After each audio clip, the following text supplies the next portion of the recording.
Bom dia, queridos alunos, sejam todos muito bem-vindos para esse nosso sexto encontro virtual, esse nosso momento de reflexão, todos juntos, ainda que distantes fisicamente. Hoje nós vamos dar continuidade ao estudo do nosso livro de férias, que é o livro Dos Hippies aos Problemas do Mundo, do Chico Xavier. Esse livro é baseado no programa Pinga Fogo. Nós falaremos hoje sobre o capítulo 8 e sobre o capítulo 9. No capítulo 8, o tema é Espaço e Efluviografia. Então, Freitas Nobre vai questionar o Chico sobre estudos que a NASA vem fazendo, meteoritos encontrados e células vivas que estavam presentes, terrenas que estavam presentes nesses meteoritos. E aí, dando esse enunciado, ele vai perguntar para o Chico se o Chico acha que os nossos irmãos, isso é uma comprovação de vida em outros planetas, e ele fala se isso se o Chico saberia dizer se os nossos irmãos que vivem em outros planetas, porque há muitas moradas na casa do nosso Pai, não é verdade?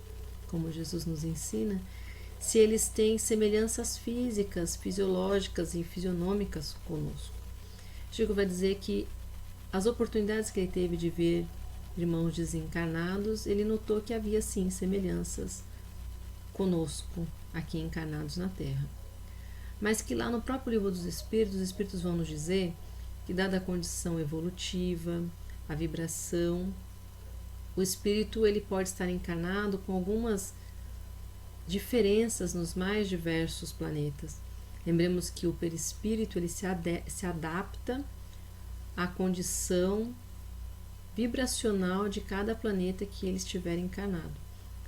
Então, assim, dependendo o planeta que o espírito for reencarnar, o perispírito ele vai se adaptar àquela condição. Então o Chico nos lembra isso e ele fala que nós devemos, provavelmente, não existe mesmo, as semelhanças não são absolutamente iguais. Pode haver semelhanças, mas sim, devem ter diferenças por essa questão vibracional e evolução dos planetas também, evolução moral dos planetas principalmente. Então, o Chico vai dizer que é importante a gente observar o desenvolvimento da ciência, acompanhar e esperar seu tempo, as notícias que a própria ciência pode vir trazer para nós nesse sentido.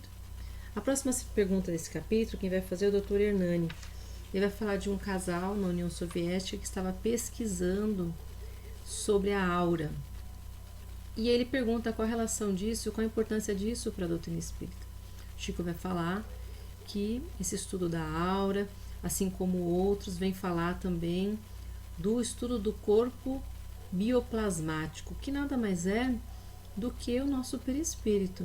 E que isso é muito importante, não apenas para o espiritismo, mas para a ciência do mundo, que vai enxergar o homem para além da matéria e possibilitar curas que hoje ainda não existem.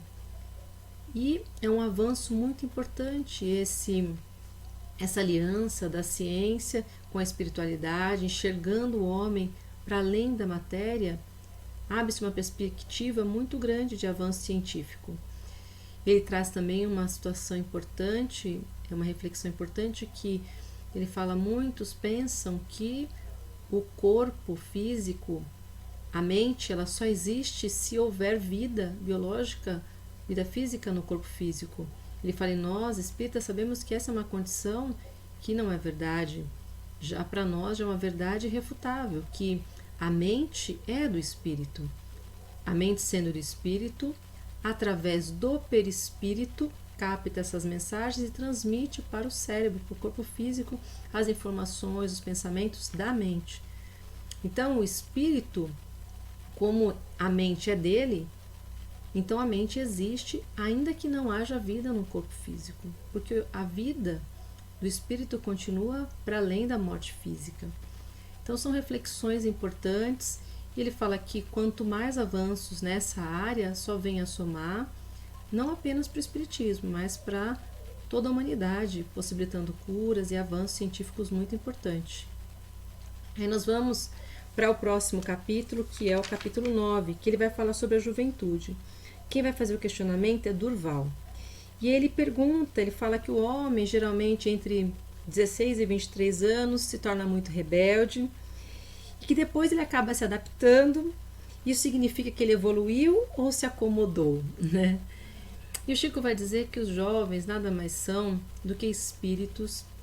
Nós que somos pais, mães, tios, avós, os espíritos que materialmente, fisiologicamente são mais novos que nós, não significa que eles são mais jovens que nós também do ponto de vista espiritual. Muitas vezes eles têm uma maturidade espiritual, um avanço moral, intelectual muito maior que o nosso. E que nós precisamos trazer sim o conhecimento, trazer a corrigenda, mas sempre pautada no amor. E ele fala que é sempre através de uma conversa sadia, amorosa. E ele fala que diálogo, importante a frase do Chico, nunca foi pancadaria verbal.